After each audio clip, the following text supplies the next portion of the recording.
آخری خبره وقل رب ارحمهما آخر کې دا دعا غواړم مور لپاره وقل رب ارحمهما كما ربياني صغيرا رب ارحمهما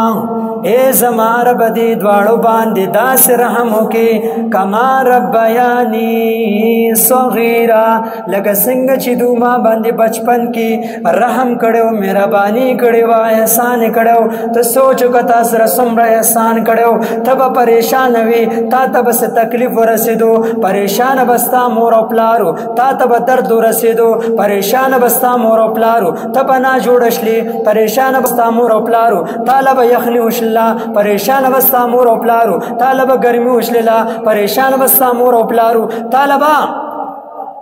بیمار شلی تگه بشلی اوگه بشلی تگه بتوی پریشان بستا مور او پلارو تا باندې څومره رحمونه کړ دي څومره احسانونه کړ دي نو دا دعا الله پاک وي مور او پلار له بغواړي رب ارحمهما کما ربیاني صغیرا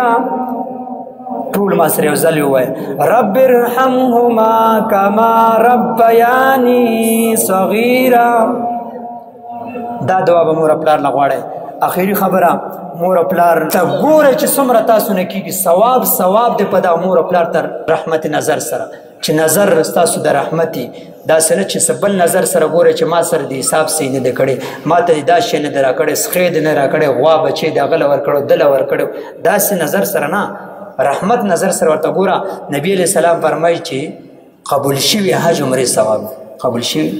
ته اوس څومره پیسې لګوي یو حج من عمرې باندې څومره ورځې لګوي څومره پکې قصې پیسې دي دا ویزه ده دا څه شی دی دا پاسپورټ دی او دا دی هغه دی بیا پکې هلته ځه او دلته ځه پیسې وملاړې بیا لاړې هلته په حج دی وکړو بیا تا ته اوس ټول حج احکامات خو نه دي یاد که نه کیدای شي تا نه پکې څه پاتې شوي بیا هغه دې وکړه هغه دلته رالې بیا کیدای شي دلته ستا زړه کې څه ریاکاري راشي چې یاره ما ته دا وایي چې حاجي صاحب په خیر رالې ما ته حاجي صاحب دا لفظ ولېږي ما سره نو هغې کې ستا شک دی چې قبول شوی دی او که نه دی قبول شوی ستا حج خو دې کې هېڅ شک نشته دا قبول دی نو چا مور او پلار ژوندي دي دوی سره احسان کوئ او چې چا مور او پلار مړه دي دوی لپاره نبی علیہ السلام خواته یو سړی راغی تپوس وکړو یا رسول الله زما مور او پلار مړه شوي دي داسې څه نیکي شته چې زه کوم هغو ته ورسي نبی علیه صلات وسلام ورته وفرمیل داسې شته نمبر 1 الصلاة علیهما دوی لپاره دعاګانې غواړه والاستغفار لهما دوی لپاره استغفار بخښنه غواړه د رب نه یا رب زما مور او پلار نه کې صغیره کبیره ګناهونه شي زه ستا درته راغلی ستا دربار ته راغلی معافي غواړم یا الله د دوی بخښنه وکړه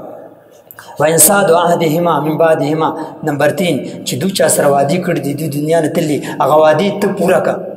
نمبر 4 وسیله الرحم التي لا تسر بهما دا چې کوم داسې رشتې چې د ستا مور او پلار نه علاوه تا سره نه جوړاویږي لکه تره شو ماما شو ماشو شله ترور شله ترونو زامن ماماګانو زامن نو دوی سره احسان کوه صله رحمي کوه قطع رحمي مه کوه څوک چې قطع رحمي کوي لا يدخل الجنه قاطع رشتې کټکول والا به جنت نه ده داخلېږي دا ماشومانو نومه د حدیث یاد دی نمبر 5 و کرام صدیقهما او د پلار ملګري سره دوست سره چې کوم دی هغه عزت کوه هغه احترام مرتبه ورکوه څنګه چې تا پلار ته ورکوله الله پاک بدله داسې ثواب راکوي لکه څنګه چې ته پلار سره احسان کوي او بل یو حدیث دی بیقي وی چا مور او پلار مړي نو هغه دې دا چلو کي چې هغه جمعې په ورځې د راشي جمعې پر ورځ راشي خپل مور قبر زیارت له راشي مور او پلار یې خو نه ښکاري خو قبر وګوري نو الله رب العزت د ده مخکې ټول ګناهونه معاف کړي او دا د نیکانو په ډله کې شمار کړي نو مور او پلار سره احسان پکار دی نیکي پکار ده او چا مور او پلار دنیا نه تللی نو هغو له دغه اعمال پکار دی او آخري خبره دا کوم نن وس لږې ورځې شپې پاتې دي ډېر ملګري به داسې چې هغو به سا خپل لکار د وجې نه هغو ته به فرصت نه میلاو شي موقع به نه میلاوه شي هغو به لا اوسه پورې توبه نه وي وښکلي نو زما تاسو ته دغه درخواست دی دا میاشت مشکله ده دا چاته څوک ګارنټي نشته چې بل کال به ما تا من راځي او که نه راځي دا یو لویه قیمتي میاشت ده په دې کې رب ته دا لږې شپې پاتې دي دې کې وژاړئ تر دې چې تاسو ته یقین ناشي چې تاسو ګناهونه معافي شوي ده او الله پاک په توبې باندې بنده توبې باندې بې انتهایي خوشحالېږي نبی علیہ السلام فرمایي دا ځنې شیطان بیا دا وي چې ته دومره ګناهونه کړي الله پاک په تا څنګه وبخي څنګه به معاف کړي خو دا یو وسوسه ده دې کې به نه راځئ یو دوکه ده نبي علیه السلام فرمایي الله فرمایي یا عبادي لو بلغت ذنوبک عنان السماء سما چې ستا دا ګناهونه د ځمکې نه واله اسمانه پورې شي ثم استغفروني بیا مانه بخښنه وغواړئ لغفرت لکم زه به تا معاف کړم ولا ابالي زه به ستا پروا نه کوم نو معافي وغواړئ دغه ورځ شپې قیمتي وګڼئ دغه منټ دغه ساعت دغه ګنټه دا به سات له درمن تېر وځي اوس کې یو مشر دلته ناستي هغه نه تپوس کوی باباجي وایي تا له بچپنه غصه یاده ده هغه به درته وي ماله یاده ده تپوس کوی عمر درمن څنګه تېر وتو هغه وایي پته هم ونه لګېله 80-90 کاله عمر به هغه وایي پته هم ونه لګېله هر یو کس خپل عمر ته سوچ کوي څنګه تېر وتلی دا درمن سات لځي خو منټ قیمتي کوه هغه یو مجذوبو بازار کې روانو مجذوبه بازار کې روان دی جاړي چاته نه تاسو کو ولې جاړي هغه ورته ځکه جاړم بازار ته راغلم ما وی چې د بازار خلکو د الله والو سره وکړو خو زر عالمه نن الله سره ته تیار دی خدا بازار خلک سره ته تیار نه دي بل رز هغه مجذوب چې کوم د قبرستان کې ولاړ دی جاړي